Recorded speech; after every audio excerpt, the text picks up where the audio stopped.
Nowadays, most people believe that cell phones or computers are the main tools used to catch cheaters, but that's hardly the truth for two simple reasons. First, all skilled cheaters know how to avoid leaving electronic clues on such items, and for the second reason, an average husband or wife usually doesn't suspect his or her spouse of cheating, and therefore, they never have any reason to search for non-existing evidence. I know that for sure because I have been one of those slightly naive, humiliated husbands who thought that my pretty wife Lisa would never cheat me. But the cruel truth is that I was totally wrong and must have been living with some kind of blinders on my head because I never saw or suspected the slightest sign that we had such problems in our marriage. I am Bo Eklund, a 39-year-old guy in Scandinavia, working in planning and administration at the leading local construction company in our area. Lisa is 37 and works in accounting at a machine-making plant.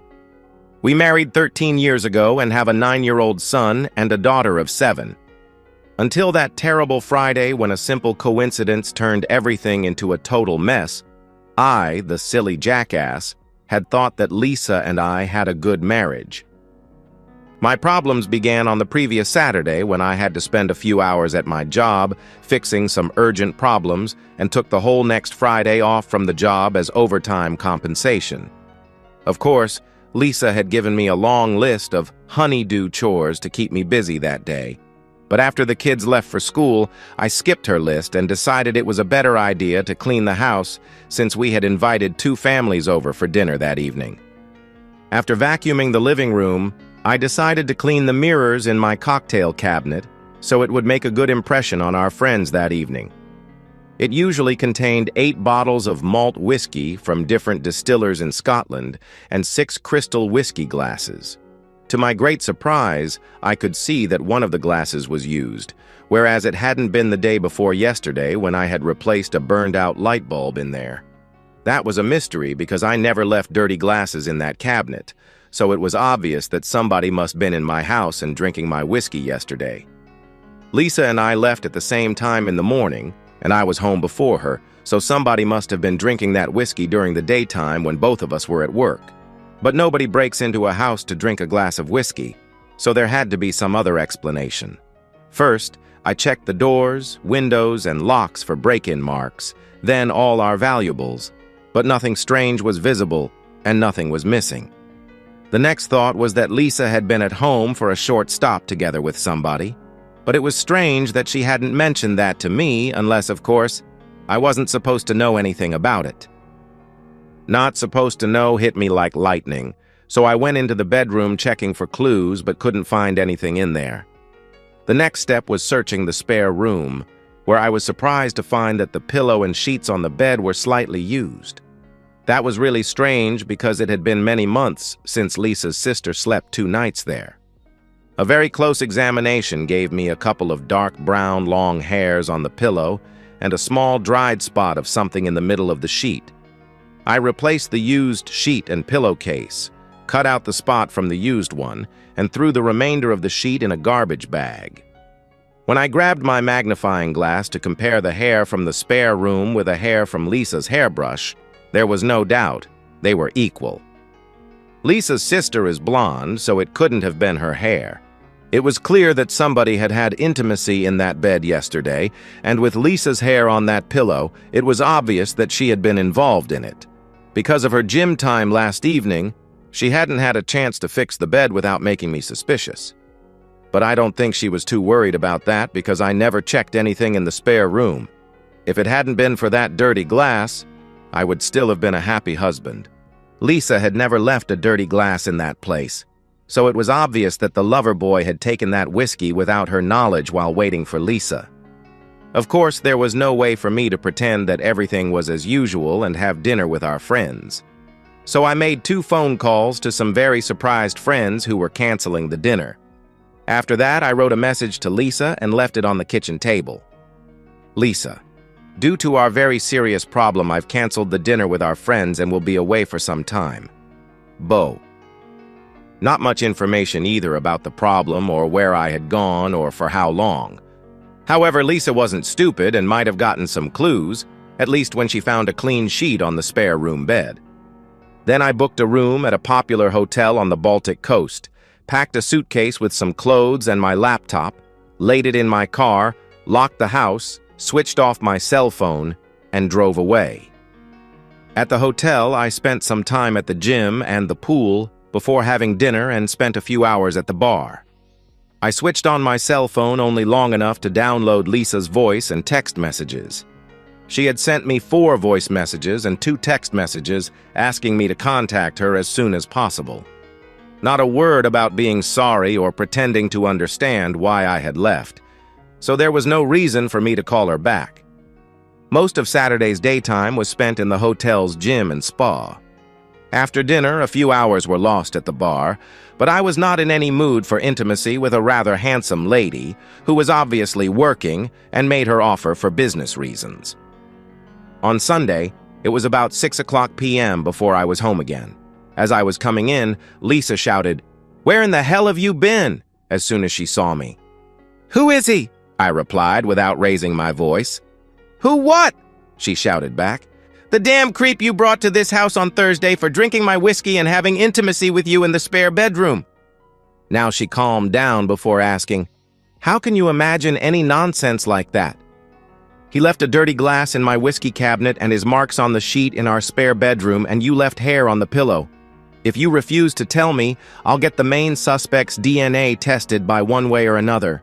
So you better tell me now who he is in order to save some of your innocent fellow workers from a lot of humiliation. You can't demand that innocent people give you samples of their DNA and think they will accept to do that," she replied. "I can't, but I'm sure some of my friends can, and all of the innocent guys will be happy to cooperate with my friends rather than resist their friendly request. It's your problem what happens to the cheater if he is stupid enough to disobey." Now she got ashen gray in her face and shouted, "Oh, good Lord! You can't let those hooligans harass innocent people."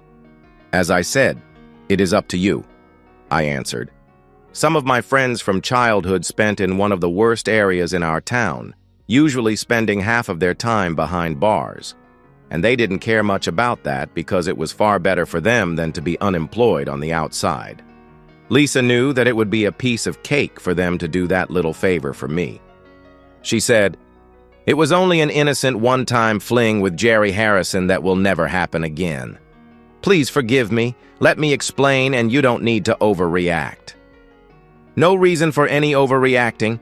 The only thing I intend to do is strangle that damn jerk," I roared. She screamed at me to stop and come back as I went out, took my car, and drove away. It took me about 10 minutes to reach Jerry's house, but Lisa had called him with a warning about my intentions. Jerry's rather gorgeous wife, Veronica, was at home and told me that Jerry had received a phone call and had rushed out in a hurry. When I told her the reason for my visit, she said, "Thanks for the useful information, and if you have any evidence, then Jerry will be out of this house tomorrow. And there won't be any problems with that because this house is my private property." Lisa confessed what Jerry and she did.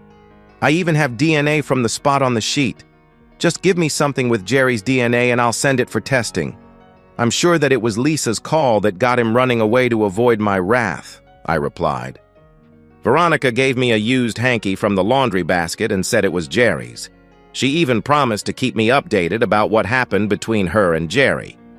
The next day, a Monday, I went to the court office for divorce papers, filled in the details, signed them, and asked Lisa to sign. But she refused to do that and began to cry hysterically. Later that evening, I got a call from Veronica. She told me that Jerry had been thrown out of her house after confessing his cheating. A well-built co-worker of hers had moved in to prevent Jerry from trying any tricks or attempts at coming back. Lisa didn't get any happier when I told her that Jerry was a free man and she could join him the next day if she wanted. Instead, she began crying again and begged me to forgive her for what she called a very much regretted one-time stupidity. I began to think about that, but wanted to have some matters cleared up before forgiving her. So I took a long walk to think about my problems. During the walk, Veronica called me and asked if I could do her a favor that sounded strange to me, but was obviously very important to her. 2 days later, I got a very interesting phone call and an audio file to my smartphone that made me skip all intentions about getting back together with Lisa in the future. In the audio file, Jerry Harrison confessed that he had intimacy with Lisa Eklund about 5 to 6 times at different places, but last Thursday was the first time in her house. The first time had been at the Christmas party at their job. The second time had been at a seminar when a Joel Nilsson had joined them for an all-night-long three-way. After that, it had been only Lisa and him at different places. When Jerry was told he could remain in his present job, but that his wife wanted him to be living in the next town 35 kilometers away, he accepted. My friends told me that it hadn't taken more than a few seconds with a taser to get Jerry to cooperate in all the suggested matters. First, I called Veronica with the news about her long-time cheating spouse. After that, it was Lisa's turn to listen to Jerry's confession. That got her to sign the divorce papers without any further arguing or explanations as to why she did what she did. Although the divorce was expected to be a real hell that would hurt our innocent children, I could not find any other alternatives. It didn't matter how much I had loved and still loved Lisa. Her long-time cheating and lies were too heavy a burden for me. 6 months later, I still feel like a pile of crap, and my life has remained a mess. I bought our house out from Lisa after taking a new loan at the bank. That, together with paying all those expenses with only one salary, had a terrible effect on my economy. Although almost all the people involved in Lisa's cheating are losers in one way or another, I'm still feeling like the main loser. Jerry did precisely as he was told, and bought a cheap house in the next town where he lives with a divorced woman he met on some websites. He is still accusing Lisa of his downfall. Even though they still work at their old jobs, they ended their relationship and hardly speak with each other. Even Joel Nilsson is a poor loser, though he is still married. But after I told his wife about his three-way with Lisa and Jerry, she gave him a simple choice: bug off or accept some new conditions. He accepted and is now a laughing stock whose wife is having an affair with her boss at least one night a week, usually at his apartment, but sometimes even in Joel's bed. Joel is said to be sleeping in the spare room or at a cheap hotel many nights. Joel's wife has even gotten a promotion at her job in a company car, so she is a winner who doesn't have an affair for nothing. Even Jerry's ex-wife, Veronica, is a winner because that handsome coworker never left her house, and I'm even invited to their wedding. Veronica says that she has fixed me up with a great date for her wedding, but I don't expect it to be anything serious. It was Veronica who wanted to get rid of Jerry from our town and asked me if I could find some way of persuading him to move out. I did, and she paid my friends very well for that favor, which also gave me very useful information about Lisa and Jerry. Lisa ended up living together with Tony Holm in his 2-room apartment. Thus, she couldn't have our children every second week, as agreed in our shared custody settlement. Tony is a divorced, extremely jealous wife abuser, which is why several of Lisa's friends and I warned her about him, but she didn't listen to us. Nothing happened until Lisa received her money from our house and refused to give it to Tony. He had almost completed the purchase of a new BMW.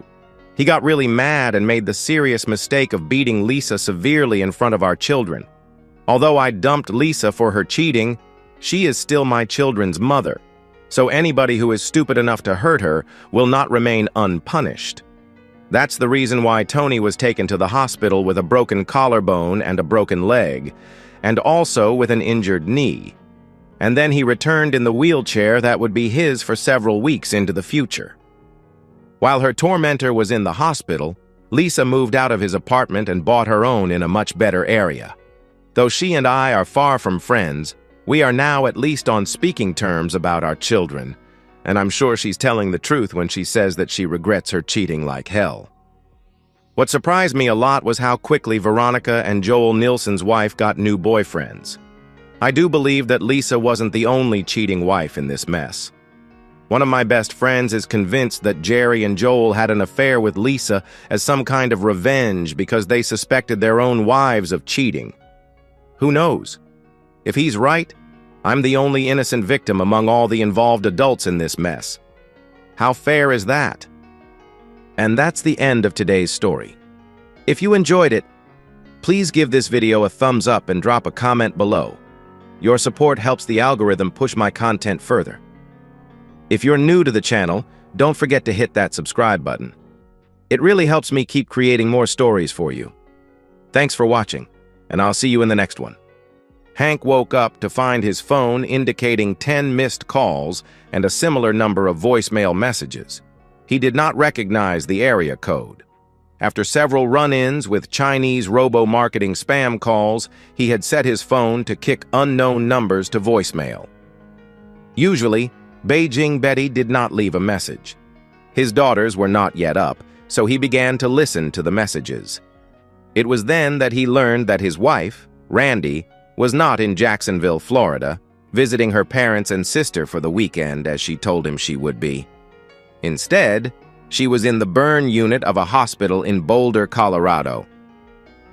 Hank paused for a moment. His phone gave him push notices of news. It was usually a nuisance, but taking the time to turn off that feature had never seemed worth it. Something about fires stuck in his mind. He realized he had seen a news headline with the words "fire" and "Boulder" as his phone screen came to life that morning. He got onto the phone homepage and saw the Newswire headline, "Freak wildfire consumes suburban Boulder subdivision overnight." Interesting. Hank would be the first to admit that sometimes he was not the sharpest tool in the shed, but he really could think of only one reason that his wife of 7 years would lie about where she was going to spend a weekend. He slowed himself down on purpose. No point rushing into anything. He made coffee. The girls would not be up for at least an hour yet. He took the coffee over to his wife's work nook in the dining room. He found her laptop.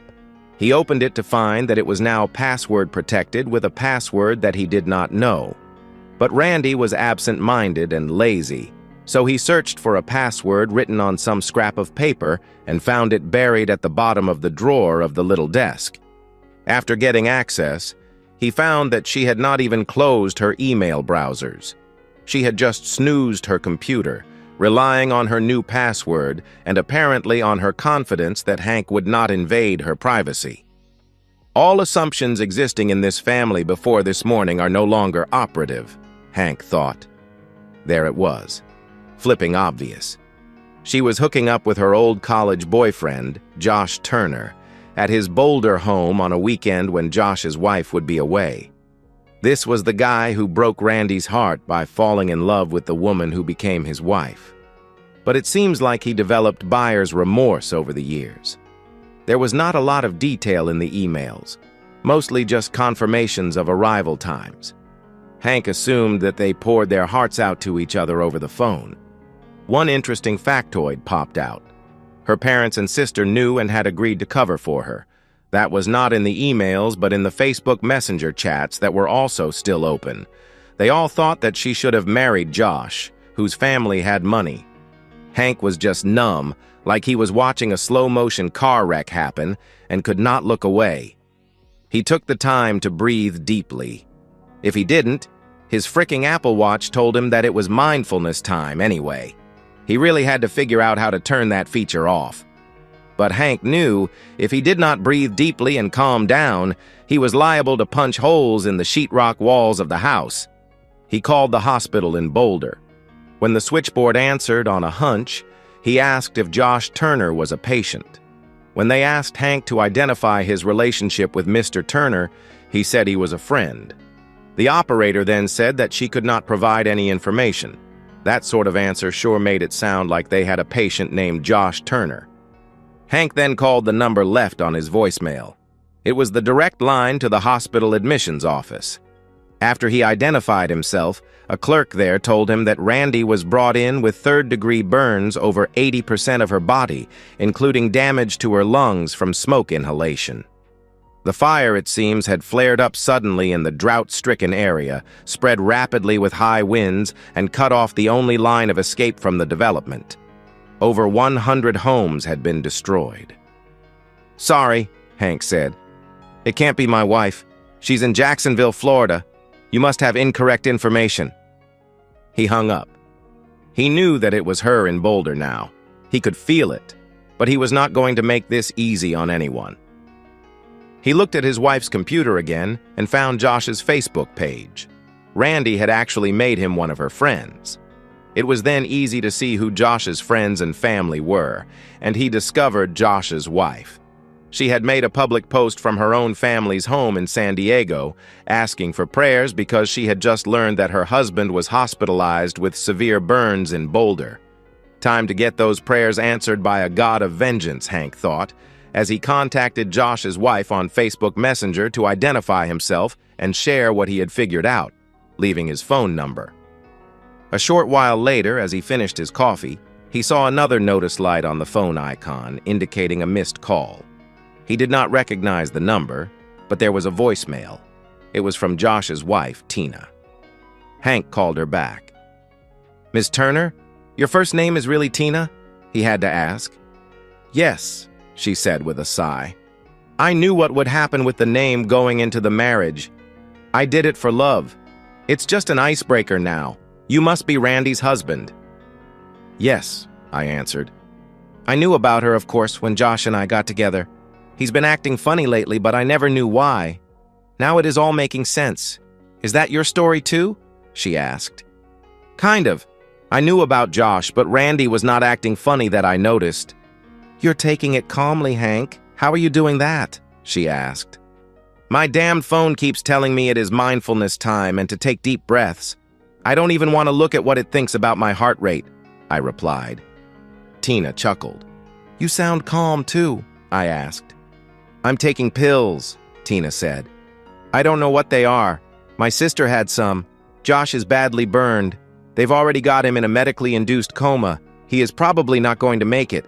I lost it when I heard that. Now, I am just in shock, especially now that I know the truth about what really happened." "What's your wife's story?" "Badly burned. I don't know more. I told them it could not possibly be her because my wife is in Florida," I answered. Tina chuckled again. "Oh, the hospital is calling again. Let me get this and let's keep in touch," she answered. She hung up, and Hank saved her number in contacts so that the spam blocker would not kick it to voicemail. A new call came in. This one was from Randy's father, Bob. Bob must have seen the news and gotten worried. "Yes?" Hank answered. "Hank?" Bob asked. "Yes?" Hank replied. There was a pause. Bob had never liked Hank, and Hank had disliked Bob right back when it was clear where he stood with the man. But they had always maintained a veneer of polite interaction. Bob noticed that was missing. "Hank, have you heard from Randy?" Bob asked. Hank paused. That question must have cost Bob blood, morally speaking. "Why would I hear from her without you knowing? She's up in her old room, isn't she? Spending time with you, that shrew of a wife of yours, and your other daughter." Bob now knew that Hank knew. He sighed. "Hank, she does love you. I know we've never gotten along."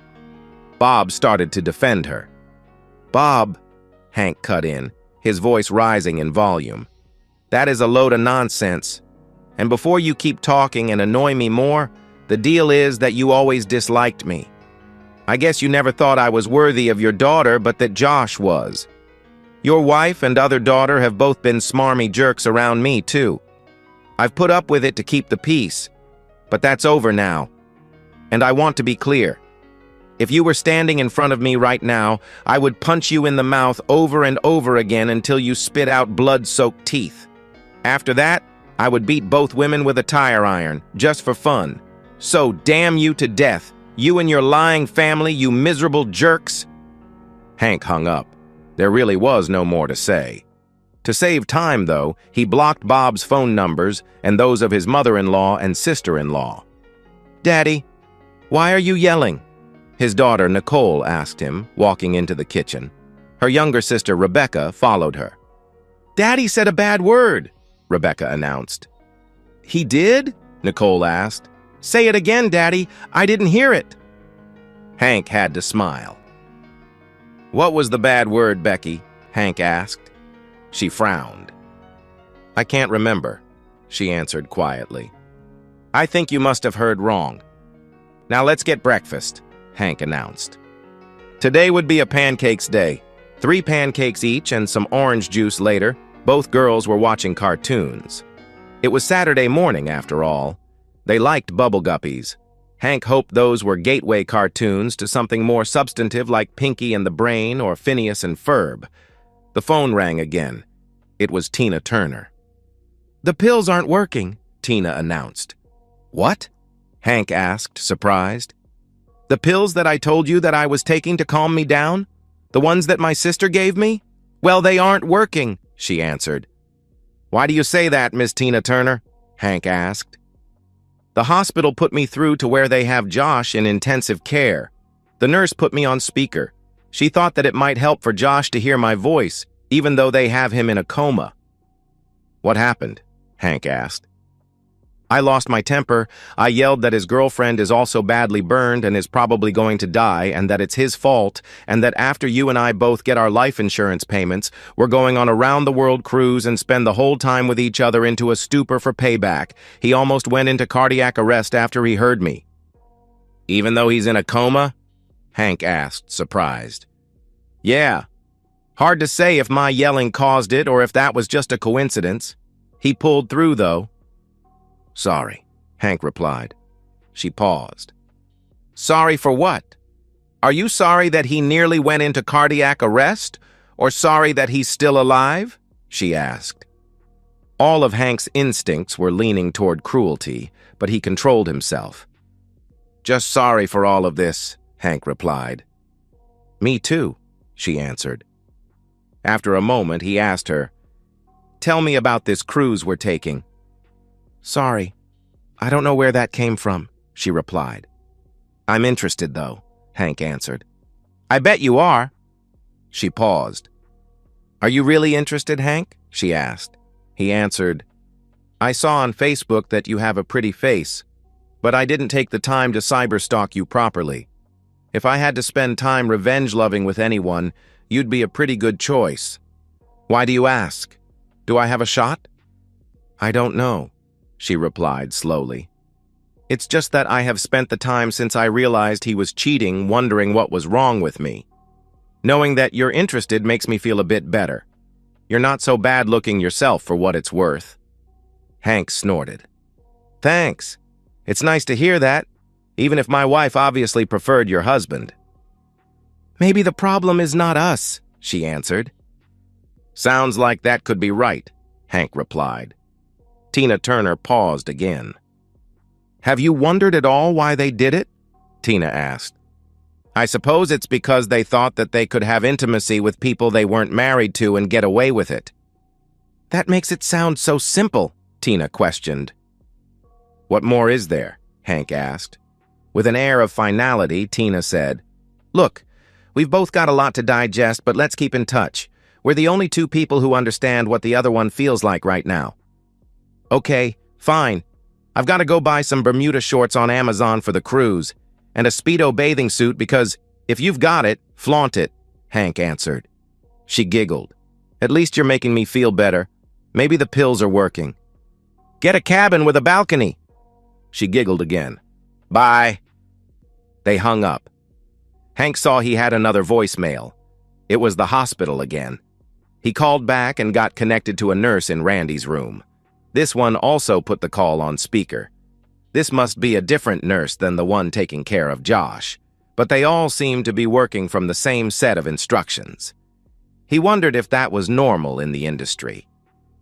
"Mr. Henry Becker?" she asked. "Yes." "I'm Nurse Young. We're on speaker right now. I'm in the hospital's intensive care burn unit. Your wife is here. She's badly burned and she's in a medically induced coma. She's right next to me. We were hoping that the sound of your voice might help, even if she's not conscious." Hank could not help but think that the hospital was going to have to update its family outreach standard operating procedures after today. But he had to ask. "Why do you think that?" Hank asked. "I wasn't there when they brought her in. One of my girlfriends was. She said your wife had a death grip on her arm and would not let go until she understood her message, which was, 'Call husband. So sorry.'" She fought with the team with every last ounce of strength that she had and would not let them do anything until they assured her they would pass the message. Okay? Way too little and way too late, Hank thought. What should I say? Hank asked. Tell her whatever's in your heart, the nurse said naively. Okay, Hank thought. Game on. Listen, you miserable, cheating wife, he yelled over the phone at his wife. I hope you die in pain and spend eternity in hell with Josh, who is also going to die. Just so you know, I'm going to spend all the life insurance money I get when you're gone to take Josh's wife, and I will never forgive you. The line went dead. The nurse must not have been paying attention when he started, but seemed to have recovered. Hank realized that, at this rate, he was not going to meet his mindfulness goals.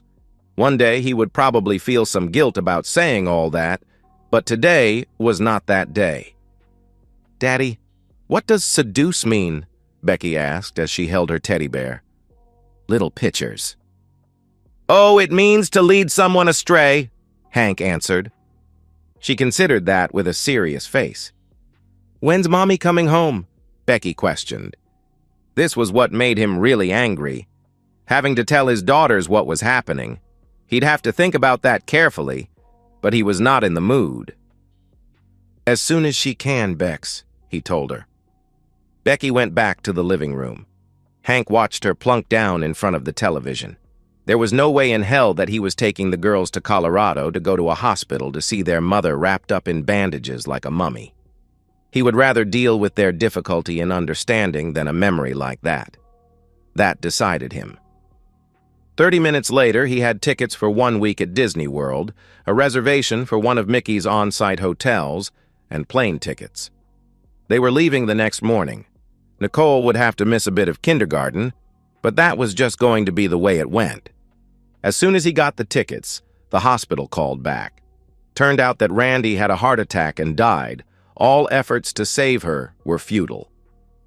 Hank asked the time. It was just about the time he yelled at her. Maybe he would suggest to Tina that she try yelling more at Josh and see if she had better luck pushing him over the edge. Maybe she just had to be more passionate about it. Nah. Let her figure it out. Hank finally had to send Randy's health insurance information to the hospital to get them to provide him with the documents on the death. He called a local mortician and arranged to have her cremated. With her burns, Hank thought he should be able to get a discount, but they told him that they were still going to charge him the full price. He asked them to FedEx him the ashes after they got back from Disney. Once there, the girls were sad that Mom was not with them, but plied with sufficient sugar, and princess makeovers at the Bibbidi Bobbidi Boutique, they soldiered through. Josh hung on until Thursday. Tina had not yelled at him again, so maybe that helped him linger. Tina was now back in Colorado, staying with friends because her house was gone. She was being every bit the noble widow for the sake of her kids, she told Hank. She had not told them about Randy. Tina's kids were older than Hank's, though, and they knew that their father was injured in the fire, so it all would have been harder to ignore. Hank's kids had no clue. He would keep it that way for a while. Not saying anything nasty to them about their mother was going to be a challenge. Shortly after they got back from Florida, a FedEx guy came to the door with 2 items requiring signature. The first was a letter from his in-laws. The second was a box with Randy's ashes. The letter asked for Randy's remains for them to organize a memorial service and burial back in Randy's hometown in Florida if Hank did not want to organize something where he lived. They must have been calling around, he realized. Missing from the letter was any kind of apology for covering for Randy. That fact made the next decision easy. He got one of the neighborhood teens to babysit and left the girls giving the babysitter a full rundown on the Disney trip, complete with showing all their swag and the pictures on the iPad. Hank then drove to a nearby national park. With the box of Randy's ashes packed in a bag slung over his shoulder, Hank hiked to one of the rustic sections of the park. It had deep, cinder-block latrines instead of bathrooms. He filmed himself dumping the ashes in the latrine. As demanded by fate, he coincidentally had to urinate, too. Hiking back to the car, he considered whether some therapy might be wise, but the thing was that he was no longer angry. Well, not angry enough to hit anyone. Destroying reputations was another thing. He still posted the video on Facebook of him dumping the ashes in the latrine, along with an explanation. Afterward, he wondered if the National Park Service was going to give him some kind of a ticket for soiling the cesspool. If so, he would gladly pay. He never contacted his in-laws but saw in the paper that they had some kind of celebration of life service in Jacksonville without him or his daughters. He told the girls that Mommy had an accident while she was away and would not be coming back. They took it like he expected. Fortunately, their daycare and kindergarten teachers were wonderful and helped support them. The life insurance payment was nice. Randy had more insurance than Hank thought. The insurance payouts made it easier to rearrange his work life. He decided that what his daughters needed was lots of fresh air, especially at playgrounds that had lots of kids. And pretty young mothers, many of whom were very sympathetic to his tragic story, when he led them into dragging it out of him. He left out the bit about Randy cheating. He wanted to appear sympathetic, not pathetic. His kids started getting invited to lots of play dates to which the mommies had invited their pretty single friends. Hank began to see a way forward. Hank never got together with Tina Turner, although they did chat on the phone every now and again. And that's the end of today's story. If you enjoyed it, please give this video a thumbs up and drop a comment below. Your support helps the algorithm push my content further. If you're new to the channel, don't forget to hit that subscribe button. It really helps me keep creating more stories for you. Thanks for watching, and I'll see you in the next one.